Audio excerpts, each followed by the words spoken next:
એક સમય હતો કે જ્યારે વાર્તાઓ મનોરંજનનું કામ કરતી. તમે શાહબુદ્દીન રાઠોડનું નામ જરૂરથી સાંભળ્યું હશે અને એમણે ઘણી બધી હાસ્ય કથાઓ લખેલી છે. શાહબુદ્દીન રાઠોડની જ આજ આપણે એક હાસ્ય વાર્તા સાંભળવાના છીએ અને વાતનું નામ છે વાત બે ભાઈઓની. એક નાનકડું ગામ. આ ગામમાં બે ભાઈઓ રહે. એકનું નામ કરમચંદ ને બીજાનું નામ ધરમચંદ. બંને શ્રીમંત, પાસે પુષ્કળ પૈસો, એટલે કોઈ લૂંટી ન જાય એવી ચિંતા બંનેને હંમેશા રહે. કરમચંદ ધરમચંદની ગામમાં મોટી દુકાન, આજુબાજુના ગામડાનું હટાણું, સુખ પર એટલે વેપાર મોટો. બંને ગાદી તકીએ બેસી અને દુકાનનું કામ કરે. સારું સારું રોજ જમે.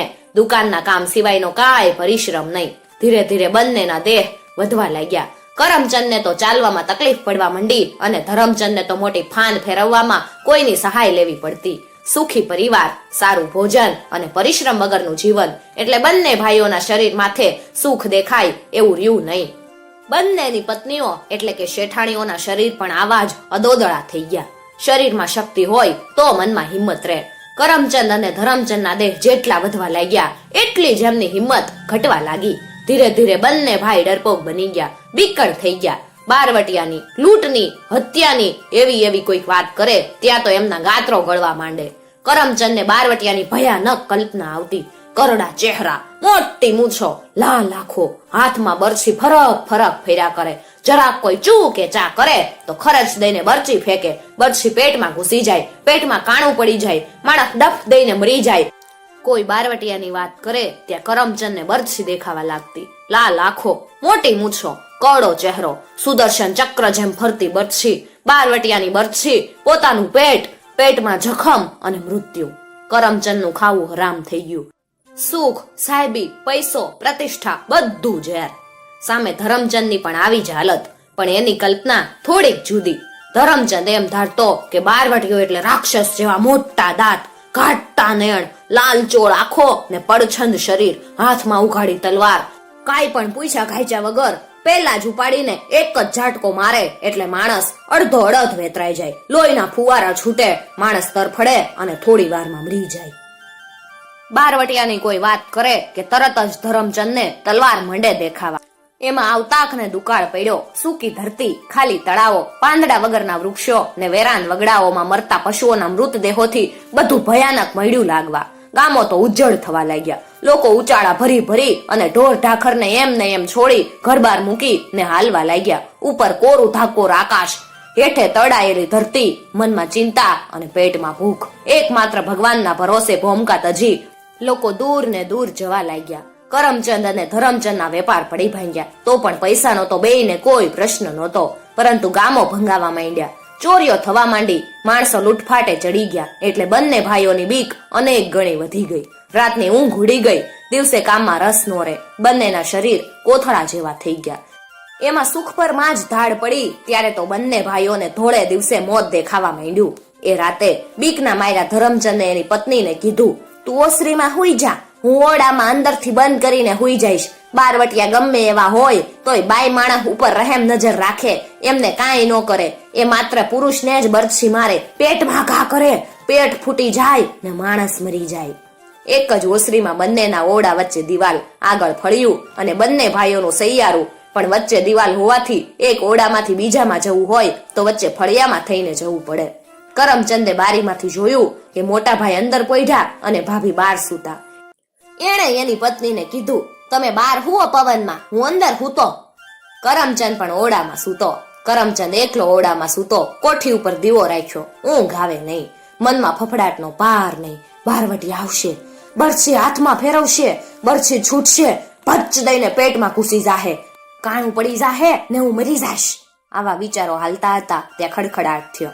કરમચંદ પાંદડાની જેમ ધ્રુજવા લાગ્યો. ત્યાં નળિયા ખખડ્યા. કરમચંદને થયું, એમ મર્યા, આવ્યા બારવટિયા. એ જ વખતે કોઈ અણીદાર વસ્તુ કરમચંદ શેઠના ખુલ્લા પેટ ઉપર પડી અને શેઠે પેટ ઉપર હાથ દબાવી અને ચીસો પાડી, દોડો દોડો, બારવટિયાએ બરછી મારી, દોડો.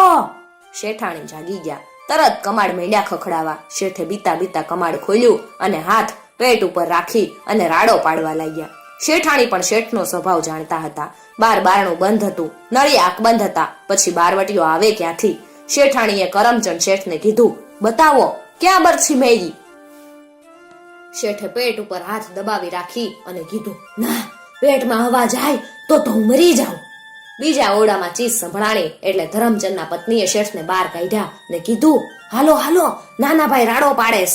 પણ ધરમચંદ તો ઢગલો થઈ ગયા. મારું કામ નહીં, બારવટિયાનો ભરોસો નહીં, એમ મેડ્યા બોલવા. શેઠાણી હિંમત વાળા હતા, પરાણે શેઠને ઉપાડ્યા. બંને ફળિયામાંથી પસાર થઈ અને કરમચંદના ઓરડા તરફ જતા હતા ત્યાં ધબ દઈને શેઠના વાહામાં કંઈક વાગ્યું. શેઠ ફળિયામાં ઊંધા પડી ગયા ને મેડ્યા રાયડું નાખવા. દોડો દોડો, બારવટિયાએ ઝાટકો માર્યો. ગામના લોકોએ બરછી મારી, ઝાટકો માર્યો આવી ચીસો સાંભળી એટલે બધા ભેગા થઈ ગયા. એક જણે વંડીએ ચડી અંદર ઉતરી અને સાંકળ ખોલી. ગામના 15-20 જુવાનિયા સાથે 5-7 વૃદ્ધો ઘરમાં દાખલ થયા. ફાનસના અજવાળામાં કરમચંદના ઓરડામાં દાખલ થયા. શેઠને ખાટલા નીચેથી કાઢ્યા અને પૂછ્યું, ક્યાં બરછી વાગી? શેઠે પેટ ઉપર હાથ જોરથી દબાવી અને કીધું, અહીંયા લાગી.